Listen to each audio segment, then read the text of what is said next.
예, 우리 사회가 세대를 가리켜서 부르는 그런 호칭이 있죠. 뭐 베이비 부모 세대라든지, 그리고 컴퓨터 사양에 따라서 286 세대, 386 세대, 486 세대 그렇게 부르기도 하고, 또 대입 시험을 따라서 본고사 세대다, 학력고사 세대다, 수능 세대다 그렇게 부르기도 합니다. 요즘 많이 들어보셨을 겁니다. 요즘 가장 신세대로 부르는 게 이제 MZ 세대라고 그렇게 부릅니다.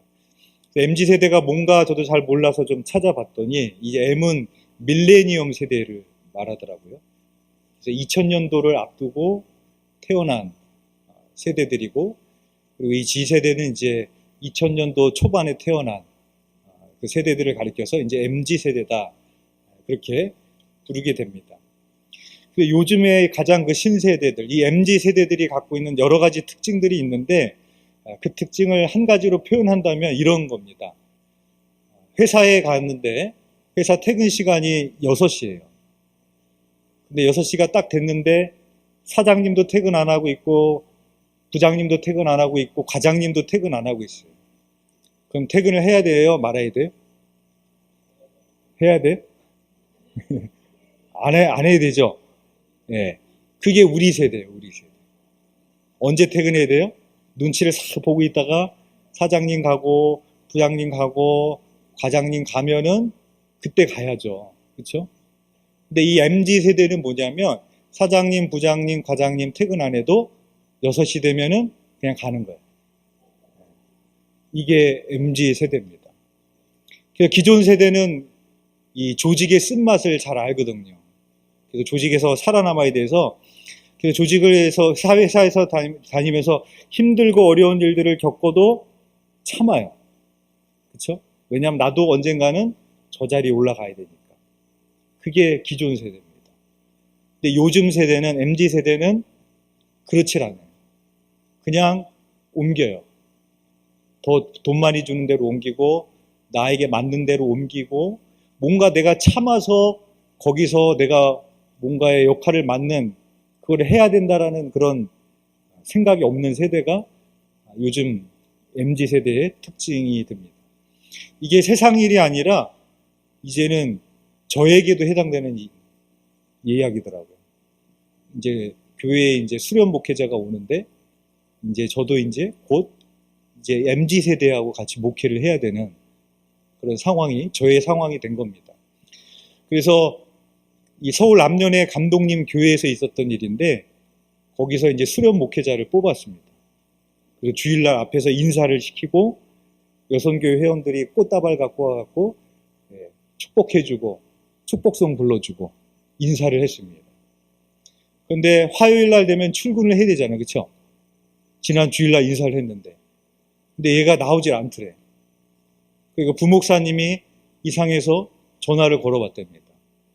그랬더니 업무량이 너무 많아서 못하겠다고. 그리고 안 나온답니다. 이게 요즘 그런 세대의 특징 중에 하나예요. 우리 세대 같았으면 어떻게 생각을 하겠어요? 다른 교회도 아니고 감독님 교회잖아요. 그렇죠? 거기서 내가 그렇게 하면은 평생 이 감리교 바닥에서 살아남을 수 있겠어요? 그렇죠? 힘들어도 들어도 참아야 되는데, MZ 세대는 그런 거 없는 거예요. 그냥 나가고 안 하고, 그런 어떤 소속감, 책임감, 이제 이런 것들이 별로 없는 그런 시대가 바로 MZ 세대입니다. 그래서 우리가 그들을 바라볼 때 참 이해하기 어려운 분들이 있고, 왜 쟤들이 저렇게 됐을까? 그런 생각을 하면서도 동시에 그들을 이해하려고 하는 노력이 많이 필요하겠죠. 오늘 본문에 보면은 이제 여호수아가 죽습니다. 그래서 이스라엘의 역사를 보면은 이스라엘의 역사에도 세대가 나뉘죠. 애굽에서 노예를 살았던 그 세대가 있었겠죠. 그렇죠? 그리고 출애굽 세대가 있었겠죠. 애굽에서 나와서 광야의 길을 갔던 그런 세대가 있었을 것이고, 광야에서 태어난 그런 세대가 있었을 겁니다. 그렇게 세대가 나뉘게 되는데, 이제 여호수아가 죽은 이후에 이제 어떠한 세대가 나타났냐고 성경이 말하고 있는가 하면, 오늘 본문 10절에 보면은 이렇게 말하고 있습니다. 그 세대의 사람도 다 그 조상들에게로 돌아갔고 그 후에 일어난 다른 세대는 여호와를 알지 못하며 여호와께서 이스라엘을 위하여 행하신 일도 알지 못하였더라 라고 말하고 있습니다. 그러니까 어떠한 세대가 나타났느냐? 여호와를 알지 못하는 세대가 나타난 겁니다. 여호와께서 행하신 일들을 보지 못한 세대가 이제 출현하게 된 겁니다. 그래서 7절 말씀에 보면은 백성이 여호수아 사는 날 동안과 여호수아 뒤에 생존한 장로들 곧 여호와께서 이스라엘을 위하여 행하신 모든 큰 일을 본 자들이 사는 날 동안에 여호와를 섬겼더라 그렇게 되고 있습니다. 그러니까 여호수아 시대 때 하나님이 행하신 일들을 보고 알았던 세대들은 자기 세대 때는 여호와를 섬겼습니다. 근데 문제는 그 이후에 여호와를 알지 못하는 세대가 나타났다는 거예요. 그래서 기존 세대는 홍해가 갈라지는 걸 경험했어요. 광야를 지나가면서 날마다 만나라로 먹이시고 메추라기로 먹이시고 반석을 쳐서 물을 내리시는 그런 하나님을 경험했어요. 그 경험이 있기 때문에 사는 동안에 그 사람들은 잘 믿고 잘 섬겼습니다. 근데 문제는 가나안 땅에 들어갔는데 광야에서 태어난 새로운 세대가 그런 거를 본 적도 없고 경험도 해보지 못했던 그 세대가 이제는 다른 세대가 되었다라는 겁니다. 그래서 11절 이하에 보면은 그래서 어떠한 일이 벌어지게 되는가 하면 그 세대가 하나님을 알지 못했기 때문에 그 땅에 들어가서 바알을 섬기고 아스타롯을 섬겼다라는 이야기가 나오게 됩니다. 그래서 여호수아 이후에 사사기 이 혼란한 시대가 벌어지게 되는 그 원인이 바로 여기에 있는 겁니다. 그래서 이 원인을 왜 이들이 여호와를 알지 못하는 세대가 되었을까? 우리가 한번 생각을 해보면은 첫 번째로 먼저 말씀에 비춰보면은 여호수아가 죽었다라고 나옵니다. 그러니까 이스라엘 백성들을 끌고 갈 만한 지도자, 리더의 부재가 된 겁니다.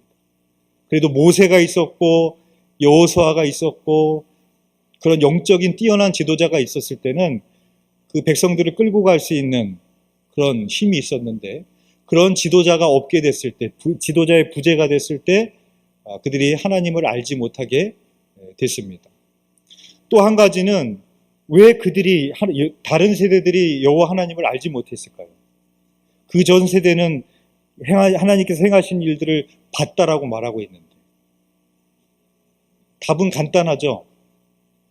그 자녀들에게 내가 만난 하나님을 알려주지 않고 가르치지 않고 제자로 세우지 않은 겁니다.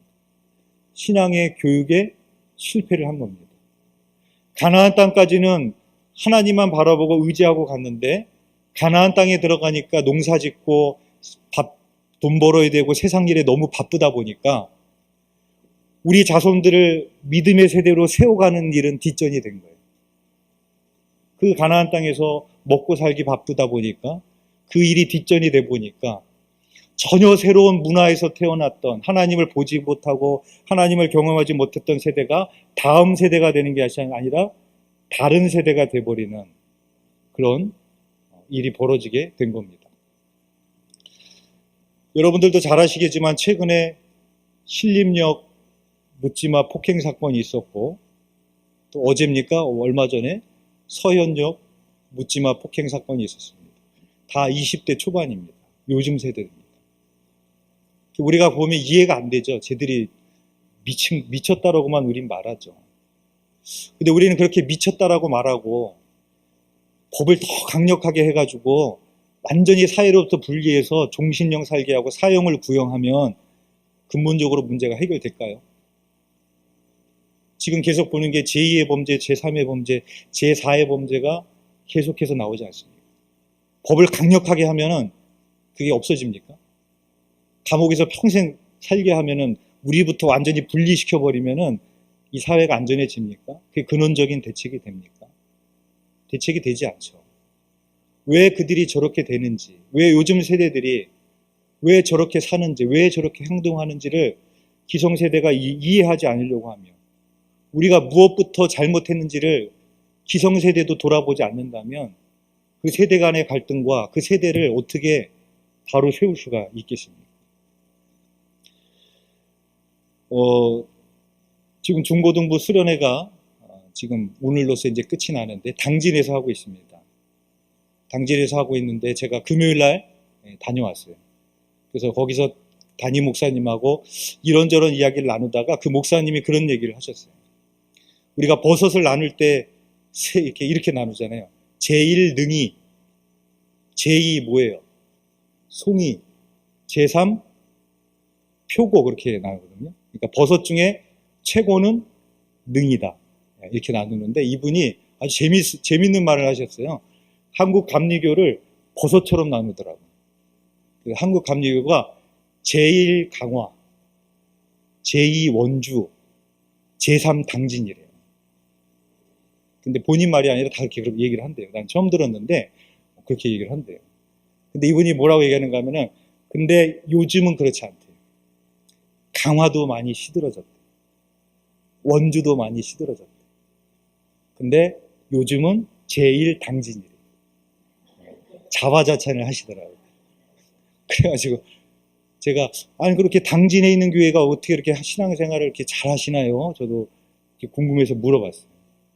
근데 이 목사님이, 저도 정확하게 말씀은 없지만 이런 얘기 하시더라고요. 당진에 있는 교회가 이 전통이 오래됐대요. 그 교회도 70년이 넘었어요.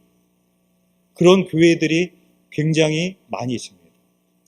저희 지방이 교회가 20개거든요. 근데 20개 중에 11교회가 비전교회입니다. 자립을 못하고 있는 교회. 50% 이상, 60%가 서울에 있는 교회인데도. 근데 그 교회가 있는 지방은 교회가 27개인데 비전교회는 2개밖에 없대요. 그만큼 다 탄탄한 거예요. 근거 없는 말이 아니죠. 당진에 있는 교회들이 굉장히 탄탄합니다. 그러면서 이분이 얘기하는 게 뭐냐면, 제가 봤을 때 우리 교회로 이야기를 할 때도 그렇고 교회에 3대가 믿는 가정이 많다는 거예요. 그래서 3대가 믿는 그 신앙의 전통을 이어받은 후손들이 있기 때문에 잘 안 흔들립니다. 그러면 무슨 얘기를 하는가 하면은, 코로나 때 우리가 이 인원수에 따라서 막 모였잖아요. 그렇죠? 근데 그 코로나 때도 완전히 법적으로 모이는 거 불가, 그럴 때 있었죠. 그럴 때 2달 빼고는 항상 현장 예배 드렸대요. 그 교회 사람들. 그만큼 믿음이 탄탄하게 전수가 된 겁니다. 교회 인원이 한 60명 정도 되는데 선교 헌금은 항상 80명이 들어온대요. 무슨 말인지 이해되시나요? 헌금을 하는데 내 이름으로만 하는 게 아니라 다 자녀들 이름으로 선교 헌금을 하는 거예요. 그런 부모 밑에서 자라니까 코로나가 오고 세상의 문화가 어떻게 되고 세대가 어떻게 바뀌어도 그 교회가 아주 탄탄하게 흔들리지 않는 그런 교회로 든든히 서 있다는 겁니다. 그럼 우리 교회가 이제 올해 45주년이 됩니다. 우리가 그런 말을 합니다. 역사와 전통이 있는 교회. 그런 말 하죠. 그렇죠? 근데 교회가 생긴 지 70년이 되고 100년이 된다고 다 역사와 전통이 있는 교회는 아니죠. 어떤 교회를 향해서 역사와 전통이 있는 교회라고 부르겠습니까? 그 신앙의 선조들은 사라졌지만 그 후손들이 선조들이 믿었던 것처럼, 아니 믿었던 것보다도 더 하나님을 잘 믿는 그 다음 세대들을 봤을 때, 다른 교회 사람들이 봤을 때, 세상 사람들이 봤을 때, 야, 저 교회의 역사와 전통을 자랑하는 교회구나, 그렇게 말하겠죠. 교회가 아무리 70년이 됐고 50년이 됐고 100년이 돼도 그 후손들이 하나님을 알지 못하는 다 다른 세대가 돼서 다 교회를 떠나고 믿음도 없는 그런 교회가 연수만 70년, 100년 됐다고 역사와 전통이 있는 교회라고 말할 수 있겠습니까? 그럴 수 없을 겁니다. 그래서 여러분들, 다음 세대들을 위해서 항상 얘기를 하지만 관심이 있어야 되고 기도를 하셔야 됩니다. 그리고 우리 자녀를 믿음의 후손으로 키워야 되고, 관심과 기도만 갖는 게 아니라 이렇게 성경학교를 하고 수련회를 하면 애들 수박도 사주시고 아이스크림도 사주셔야 됩니다. 그냥 나는 관심만 있어, 그렇게 하는 게 아닙니다. 그렇게 해야지만, 그렇게 해도 다음 세대가, 다른 세대가 안 될까 말까 한데, 애들이 뭘 하든 내 쓸 돈도 없는데 무슨 애들한테 뭘 해줘. 그렇게 하고 있다면 어떻게 다음 세대가 든든히 세워질 수가 있겠습니까? 제가 금요일날 가봤더니 그 청년 애들이 교사로 와 있는데 다 휴가를 내갖고 교사로 수련회로 와 있는 거예요. 이 박소혜 집사는 이제 한 3달 있으면 애가 나오는데 그 만삭인 몸을 가지고 또 수련회 와가지고 애들을 가리키고 있고, 또 애들 담력 훈련 한다고 1시간, 2시간 전에 그 더운 여름에 긴 옷을 입고 그 산에 들어가서 모기에 물리면서 뜯기면서 기다리고 있는 교사들. 그 교사들이 있기 때문에 그나마 다른 세대가 되지 않고 지금 다음 세대가 되어가고 있습니다. 여러분, 앞으로 한국 사회의 이 다음 세대들이 어떤 세대가 될까요? 우리 두드림교회 다음 세대는 어떤 세대가 될까요? 믿음의 세대, 정말로 하나님을 잘 믿는 세대가 되어야 되지 않겠습니까? 바라긴 저와 여러분이 우리 다음 세대들을 다른 세대가 아니라 정말로 이 시대를 변화시킬 수 있는 그런 하나님을 예배하는 다음 세대로 세워가시는 저와 여러분이 되시기를 주님의 이름으로 축원드립니다. 기도드리겠습니다. 사랑과 은혜가 풍성하신 하나님, 참으로 이 사회에 여러 가지 사건과 소식을 접할 때마다 새로운 세대들이 그 일들이 벌어지는 것을 보게 됩니다. 하나님 아버지, 우리가 그들을 향해서 혀를 차고 욕을 하는 것이 아니라 그들의 마음을 이해하려고 하고 그들의 세대에게 우리가 제대로 가르치지 못하고 신앙을 물려주지 못하였던 우리의 잘못을 먼저 돌아볼 수 있는 우리들이 되게 하여 주시옵소서. 하나님, 우리들에게 귀한 자녀를 주시고 다음 세대를 주셨습니다. 이 다음 세대가 참으로 하나님을 알지 못하는 다른 세대가 되지 않도록 우리가 더욱 힘쓰는 교회가 되게 하여 주시옵시고, 그들을 통하여서 우리 교회가, 이 한국 사회가 하나님의 말씀에 든든히 세워질 수 있도록 주님 인도하여 주시옵소서. 주님께서 그렇게 이루실 줄 믿사오며 예수 그리스도 이름으로 기도드렸사옵나이다. 아멘. 찬송가 574장 찬양하시겠습니다.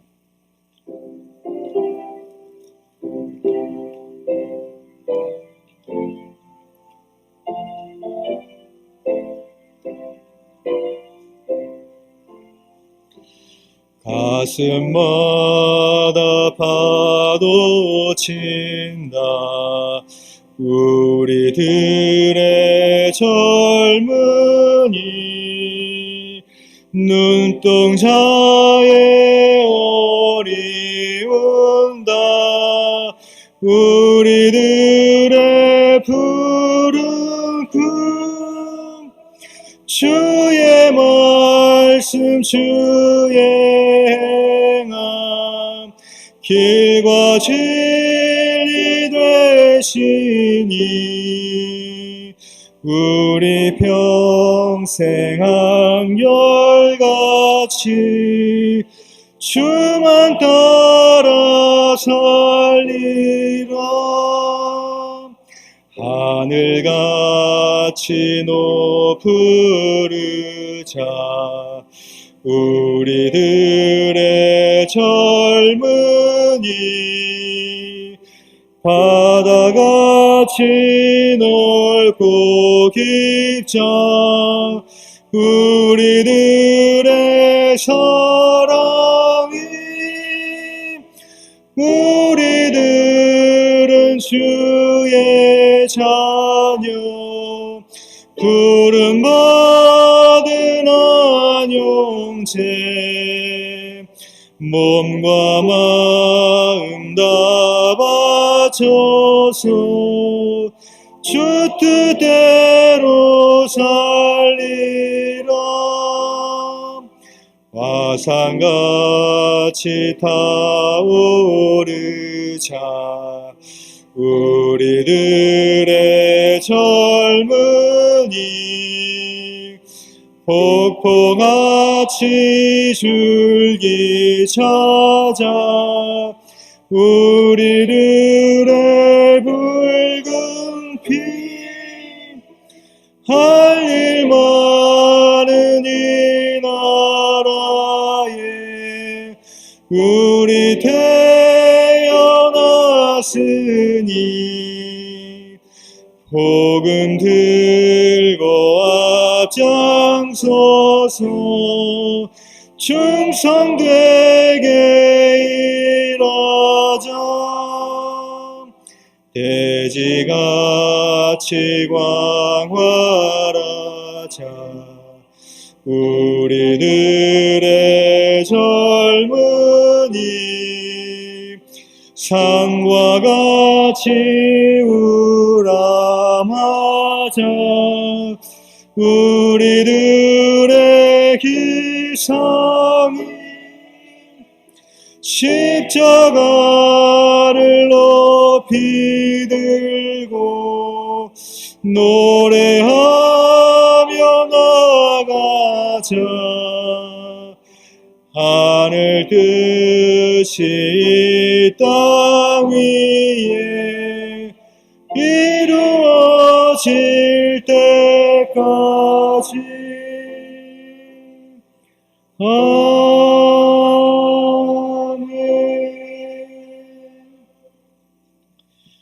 이제는 우리 주 예수 그리스도의 귀하신 은혜와 우리 하나님의 극진하신 사랑하심과 성령님의 내주 위로 회복 치유 충만케 하시는 은혜가 우리에게 맡겨주신 주님의 몸된 교회를 위하여 우리에게 맡겨주신 그 다음 세대들을 하나님의 세대로 예배하는 세대들로 세워가는 일에 쓰임받는 사랑하는 우리 모든 교우들과 교사들 위해 지금부터 영원토록 함께 하시기를 간절히 축원드리옵나이다. 아멘.